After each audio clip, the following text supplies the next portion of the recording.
రాష్ట్రంలో మళ్ళీ పాదయాత్ర మొదలు పెడతానంటున్నారు మాజీ ముఖ్యమంత్రి. మరి ఎలా ఉంటుంది?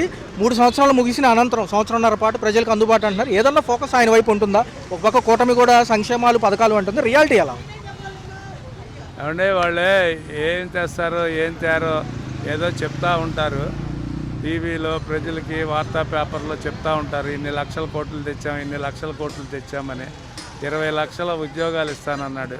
20 లక్షల ఉద్యోగాలు ఎవరికి ఇస్తారు? ఎక్కడి నుంచి తీసుకొచ్చిస్తారు? ఇక్కడ రూపాయి లేదంటారు. ఖాళీ ఖజానా అంటాడు.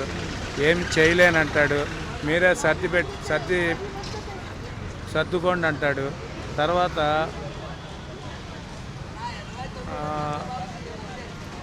సంపద సృష్టిస్తానంటాడు. సంపద సృష్టించి ఇప్పుడు 3 లక్షల కోట్ల రూపాయలు అప్పులు చేశారు. అమరావతి అమరావతి అమరావతి అంటున్నారు. వాళ్ళు తెచ్చేది ఏం లేదండి. ఊరిని వెళ్ళొస్తారు. ప్రజలకంతా ఇదంతా అమరావతిలో ఎవరినన్నా అడిగితే అది అమరావతి కాదండి, భ్రమరావతి అనే రకంగా చెప్తున్నారు. వాళ్ళేమో ప్రజలకి చేసేది ఏమీ లేదండి. రైతులు నాశనం అయిపోయారు. పేదలు, మధ్యతరగతి వాళ్ళు, విద్యార్థులు, నిరుద్యోగ భృతి ఏదండి. ఆడదానికి 1500 లేదండి. ఆరోగ్యశ్రీలు లేవు, ఫీజు రీంబర్స్మెంట్లు లేవు. రోడ్లు సంక్రాంతి కల్లా పాలు ఎత్తుకుంటాము, పాలు ఎత్తిపోస్తాము, నీళ్ళు ఎత్తిపోస్తామన్నారు. రమ్మనండి, విలేజ్లోకి రమ్మనండి, చూడండి. కరెంట్ ఛార్జీలు పెరిగిపోయినాయి. అన్ని రకాలుగా కూడా ఇబ్బందులు పడుతున్నారు. కానీ ఏ రకంగా కూడా శుభ్రంగా ఉంది, ఒక మాదిరిగా ఉందనేది లేదండి పరిపాలన. ఎలా ఉంది సార్? అంటే మాజీ ముఖ్యమంత్రి గారు ప్రజల్లోకి రావడం చాలా టైం ఉంది కాబట్టి 3 ఏళ్ల పర్యటన అనంతరం అంటున్నారు కాబట్టి ఎలా ఉంటుంది? ఈయన ఏమంటున్నారంటే పలావు పెడతానన్నారు, బిర్యానీ పోయింది, పలావు పోయింది అంటున్నారు. నిన్న మాటలు చూస్తుంటే అన్నీ కూడా నిర్వీర్యమైన వ్యవస్థలు ప్రైవేటీకరణలకు వెళ్ళిపోతున్నాయి. అన్ని సీఎం పదవి చేయరు కూడా ప్రైవేటీకరణకి ఇవ్వచ్చు కానీ ఆయన అంటున్నారు ఎలా? సంపద సృష్టిస్తానన్నాడు కదా సార్. 130,000 మంది వాలంటీర్లు పెట్టి, సచివాలయాలు కట్టి, రైతు భరోసా కేంద్రాలు కట్టి, విలేజ్ క్లినిక్లు కట్టి, 17 మెడికల్ కాలేజీలు కట్టి, 6-7 ఓపెన్ చేసి, ఇప్పుడు ప్రభుత్వం రన్నింగ్లో ఉండి షిప్ యార్డ్, ఫిష్ యార్డ్లు, ఇవన్నీ ఎన్ని కడుతున్నాడండి. మొన్నటికి మొన్న భోగాపురం ఎయిర్పోర్ట్ ఓపెన్ అయింది కదా. ఇవన్నీ కూడా ఇదంతా సంపద కాదా? సంపద సృష్టి కాదా? ఇదంతా సంపద సృష్టే. ఈ సంపద సృష్టిని ఇవాళ పాపం వాళ్ళకి 10,000 రూపాయలు జీతం ఇస్తాను, 10,000 రూపాయలు జీతం ఇస్తానని వాలంటీర్లని 1,20,000 మంది వాలంటీర్ని నమ్మించి ఉగాది రోజున శుభవార్త చెప్తున్నానని చెప్పి వాలంటీర్లో మా పిల్లలు కూడా ఉన్నారు. ఆ రోజునేమో 5,000 ఇస్తేనేమో గోని సంచులు మోసే ఉద్యోగాలు ఎందుకు అన్నాడు. 10,000 ఇస్తా అన్నాడు. 10,000 ఉద్యోగాలు రోడ్డును పడ్డారు వాళ్ళు. రోడ్డును పడిపోయారు. నువ్వు ప్రతిదీ కూడా ఇంటికి 1,500 అన్నావు, ఆడదానికి నిరుద్యోగ భృతి 3,000 అన్నావు, రైతుకి 20,000 అన్నావు, ఫీజు రీంబర్స్మెంట్ అన్నావు, అంతకు మించి చేస్తానన్నావు.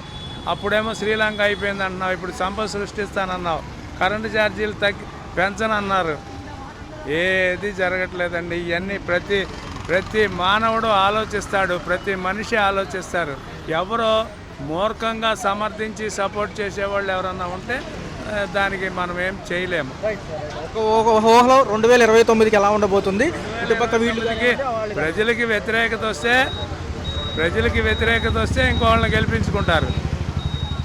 ప్రజలకి వ్యతిరేకత వస్తే అంతకుముందు గవర్నమెంట్ ఈ గవర్నమెంట్ని కంపేర్ చేసుకొని బేరీజ్ వేసుకొని వేరే వాళ్ళని గెలిపించుకుంటారు. ఈ గవర్నమెంట్ బాగోకపోతే వేరే గవర్నమెంట్ వస్తే చూద్దామని. కూటమి ప్రభుత్వ పనితీరు బాగాలేదమ్మా. ఇక్కడ భోజనాలు కూడా బాగా ఏమనిపించింది అన్నకన్నా బాగాపోవడానికి? అసలు ఏమీ లేదు. ఇడ్లీ ఏమో 3 ఇస్తారు, ఆ సాంబార్ కొద్దిగా వేస్తారు, మళ్ళీ ఏమీ లేదు. మెయింటెనెన్స్ కూడా సరిగ్గా లేదు. పక్కన పెడితే మామూలుగా వాళ్ళు చెప్పిన పథకాలు చెప్పినట్లు అమలు ఏమి లేవు కదా. 2 పెన్షన్లు అన్నారు, 2 పెన్షన్లు రావట్లే. ఇచ్చే నిత్యావసర వస్తువులు ఆ పప్పు తీసాడు, అది ఇంకేమున్నాయి. సో తల్లికి వందనం మనం అమలు చేశారు. అంతమంది పిల్లలు ఉంటే అంతమంది అకౌంట్లో వేసామని ప్రభుత్వం చెప్తుంది. మనకి తెలియదు కదా. ఇప్పుడు మొన్న నేను ఆపరేషన్ చేయించుకున్నా ఆరోగ్యశ్రీ మీద.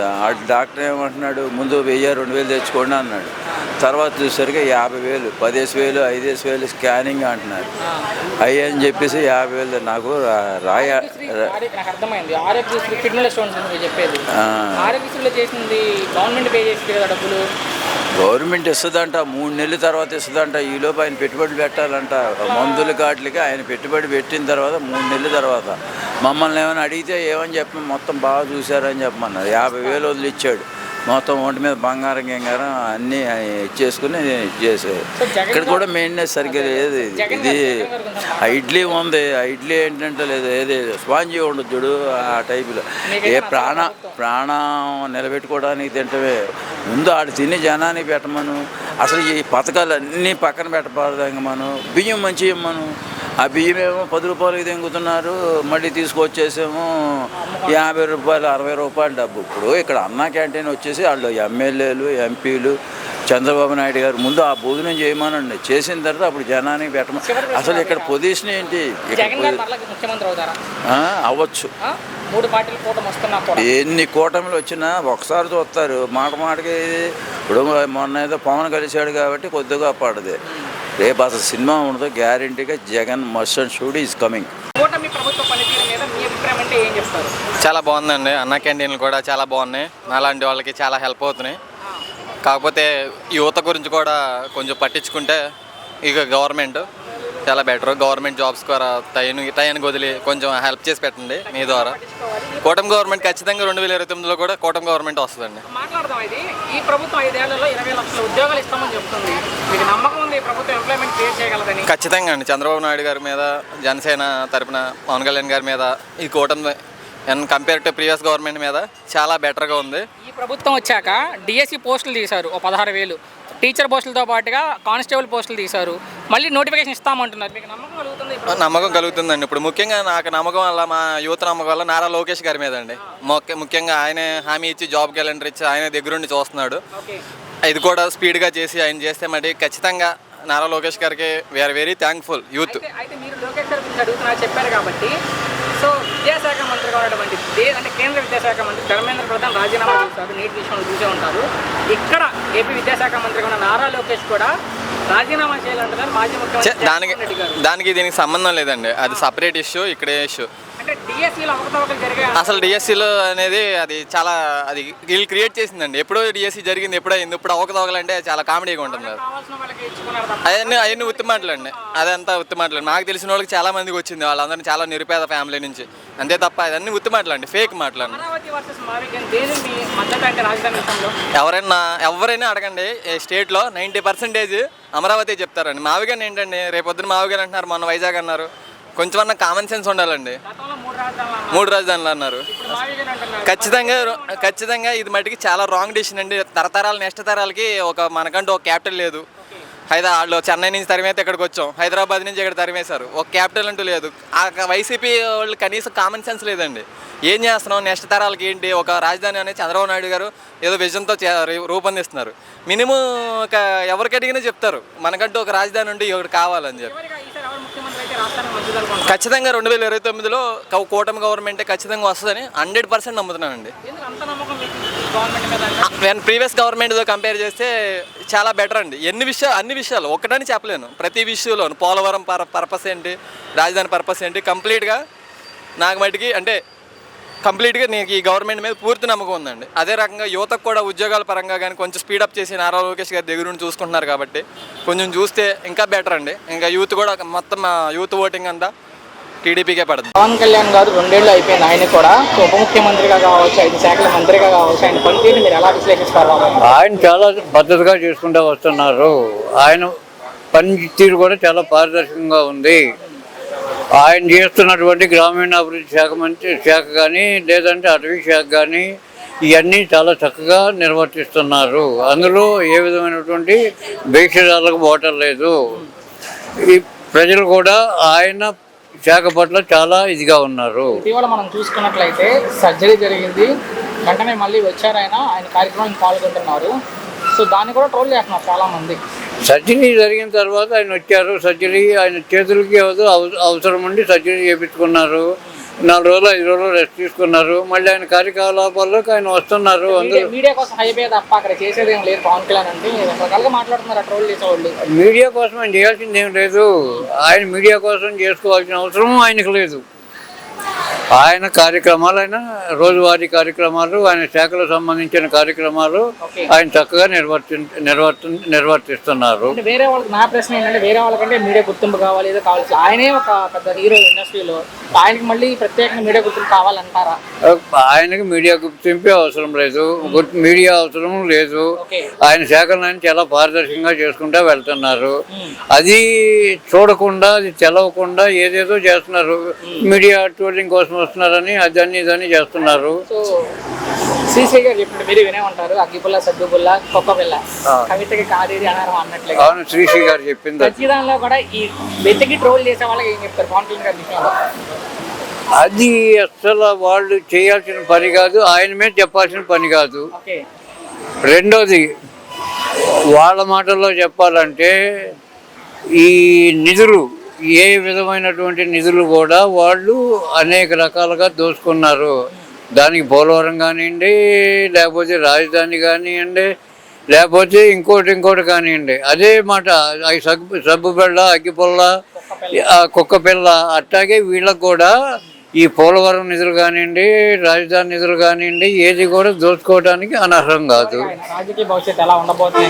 ఆయనకే కింగ్ అండి, కింగ్. ఆయన రాజకీయ భవితవ్యానికి ఏ విధంగా అంటే అడ్డు లేదు, ఆటంకం లేదు. ప్రజలు కోరుకునేది కూడా ఇంకో 15 ఏళ్ల పాటు ఉమ్మడి గవర్నమెంట్ కావాలని కోరుకుంటున్నారు. ఆ ఉమ్మడి గవర్నమెంట్ లో ఆయన కీ రోల్ పోషించబోతున్నారు.